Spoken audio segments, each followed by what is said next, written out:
Meus queridos irmãos, graça e paz, mais uma vez aqui no canal, e hoje eu trago um assunto muito importante para os nossos dias. É um assunto atual e cada dia precisamos trazer mais e mais conhecimento dentro desse assunto. Eu quero falar sobre o movimento neopentecostal. O porquê que é importante? Porque há muitos cristãos que não sabem diferenciar o que é o movimento neopentecostal do pentecostalismo, o pentecostalismo clássico. E nós precisamos fazer uma divisão, uma separação, porque esse assunto neopentecostal, ele precisa ser entendido com urgência. Existe uma salada, digamos assim, um sincretismo religioso que nós estamos vendo diante dos nossos olhos, que cada dia mais tem trago prejuízos para o evangelho.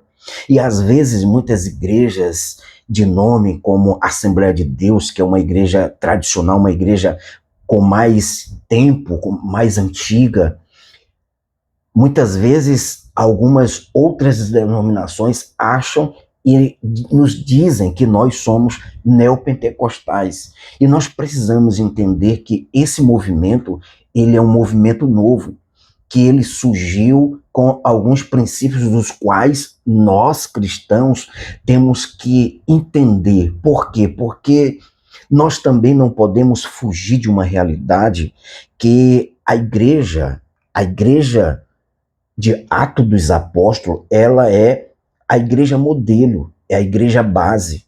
Aquela igreja, ela cresceu sobre a pregação do evangelho, sobre o poder do Espírito Santo, sobre o batismo com o Espírito Santo, sobre a guerra espiritual, sobre essa glória que era manifestada de forma extraordinária. E há uma importância para que nós entendamos isso, porque de um, de um contexto religioso onde cada dia mais surgem novas igrejas e novos movimentos neopentecostais têm surgido. Quais são a base desse movimento neopentecostal? A base desse movimento é a expulsão de demônio, a cura divina, é a batalha espiritual, as guerras espirituais. Porém, esses temas, esses assuntos, eles são de propriedade exclusiva da Igreja de Jerusalém, porque a Igreja de Jerusalém, ela foi que trouxe esses temas aonde a igreja crescia através dessas pregações. A igreja fazia com que cada vez mais ela expandia além fronteiras. Porém, o que nós estamos vendo nesse movimento neopentecostal é que eles estão dando a ênfase nesses temas, nessas batalhas, e simplesmente querendo os dons, os milagres, e não sim a profundidade da Bíblia, da doutrina dos apóstolos. Nós temos visto muitos movimentos neopentecostais que têm surgido com placas denominacionais que têm como pregação a riqueza, o bem, a prosperidade, o bem material. Nós temos visto conceitos que têm surgido nos nossos dias, aonde muitas pessoas têm sido enganadas. Ainda agora eu estava vendo um caso de um pastor que foi até preso por conta de coisas absurdas que aconteceram dentro da sua igreja. E muitas pessoas foram enganadas, muitas pessoas foram iludidas, porque falta de conhecimento.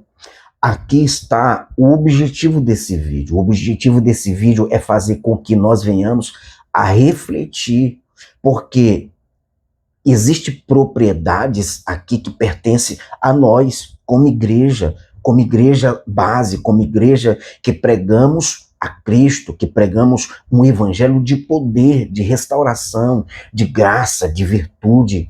Porém, nós estamos vendo um aparecimento aonde esse movimento neopentecostal tem trago grandes prejuízos, porque, meus irmãos, isso é muito sério. No movimento neopentecostal, As pessoas, elas não buscam a doutrina, elas não buscam aprofundar-se nos estudos bíblicos, eles não procuram conhecer a Bíblia, as doutrinas, ensinar. Existe simplesmente um movimento superficial dos bens, da guerra espiritual, da cura divina. Igrejas que estão pegando como tema cura divina e estão forjando muita coisa em nome de Deus, em nome de Cristo. O mais impressionante é que esse movimento neopentecostal, eles geram pessoas sem qualquer conhecimento, pessoas irracionais, teologicamente falando, que não conhecem a Trindade, o Espírito Santo, que não conhece a doutrina bíblica. E quando você vai conhecer, conversar com algum, você vê que essas pessoas agem com mais ignorância pelo fato simplesmente de serem ensinados por esse lado místico, esse lado de movimento, esse lado de sensação. Isso é muito sério, porque também nós como igreja, nós que estamos também pregando o evangelho dentro desse conceito, temos que entender que é importante continuarmos pregando esses assuntos. Meus irmãos, isso é muito sério. Nós estamos diante de um evangelho hedonista, materialista, que censura a fé pelo ter, pelos bens materiais, pelas conquistas, pela riqueza. Nós vimos nas redes sociais um homem que foi a público falar que Deus lhe abençoou, Deus multiplicou o seu bem e ele tinha uma oferta tal, mas hoje ele duplicou sua oferta, passou a dizimar o dobro. Porém, depois foi anunciado que tudo aquilo era propina. E muitas igrejas, elas abrem portas dentro desses princípios para que venha, para que tenha. E essas pessoas, elas não são ensinadas, disciplinadas. Porém, aqui está a importância da igreja verdadeira, da igreja de Cristo, da igreja que tem como base a igreja de Jerusalém. Pregar o evangelho, pregar a verdade. Tirar todo esse misticismo, todo esse sincretismo e voltarmos à pregação do evangelho.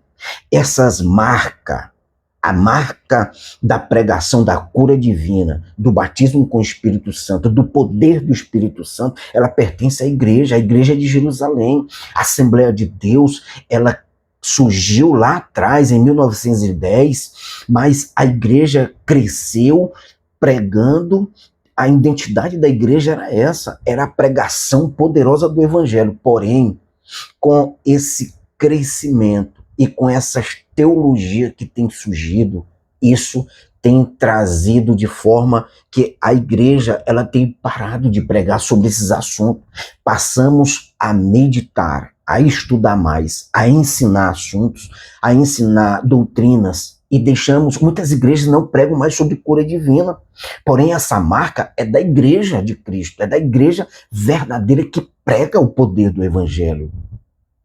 Meus irmãos, quando eu comecei a ler esse livro abriu muito meu entendimento. Olha o que diz aqui, esse trecho aqui no prefácio. Uma característica notável do atual movimento pentecostal sobre o início da virada do século tem sido a paixão por evangelismo e missões, sentindo a urgência de alcançar os perdidos antes da volta eminente de Cristo.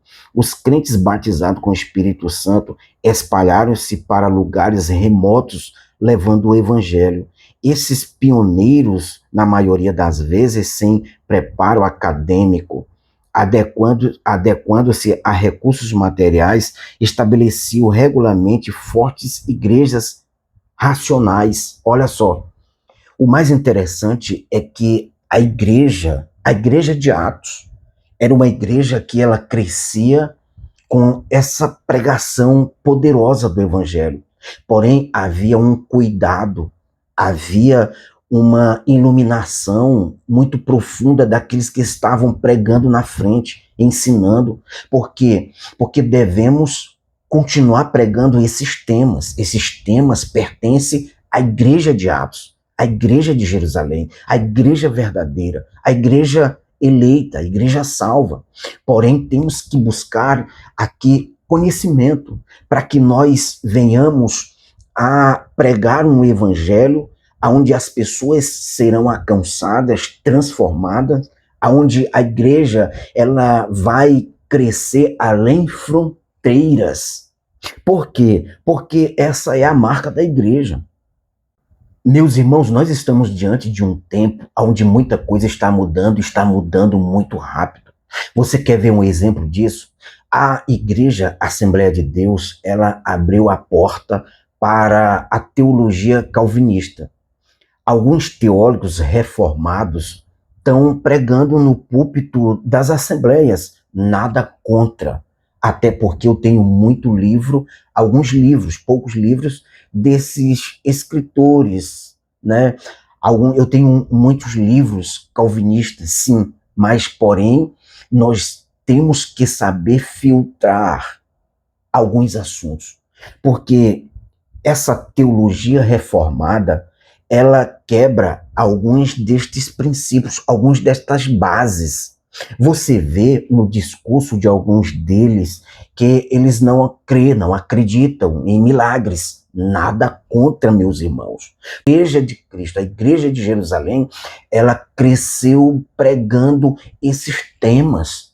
E Jesus disse: eis que eu estou convosco todos os dias até a consumação dos séculos. Aqui é que nós precisamos entender que, diante desse conceito de busca de conhecimento, onde a teologia tem crescido, e de fato hoje há muitos livros teológicos bons, porém, nós precisamos entender que alguns temas, eles devem ser pregados no cotidiano da igreja. Isso é uma marca da Igreja de Cristo, da Igreja de Jerusalém. A pregação expositiva, a pregação de onde tem como Deus, como Cristo, como o Espírito Santo, como o poder do Espírito Santo, como as guerras espirituais, como a cura divina, como a prosperidade, desde que ela esteja baseada nas Sagradas Escrituras. Isto é bíblico. Que possamos continuar a pregar essa palavra. Amém, meus irmãos? Por quê? Por que eu estou trazendo esse assunto? Porque nós estamos vivendo aí um sincretismo religioso moderno. Nós estamos vivendo um sincretismo religioso tão mascarado que eu resolvi trazer aqui, e esse é o primeiro vídeo, mas eu quero trazer um outro vídeo fazendo aqui trazendo aqui um conceito dentro desse movimento neopentecostalismo e dentro do pentecostalismo e dentro do que nós possamos dizer a era também dos reformados, que nós estamos diante aqui desse contexto religioso no Brasil, mas que possamos filtrar o verdadeiro evangelho e que, acima de tudo, Deus possa nos abençoar e crescermos espiritualmente em Deus. Amém.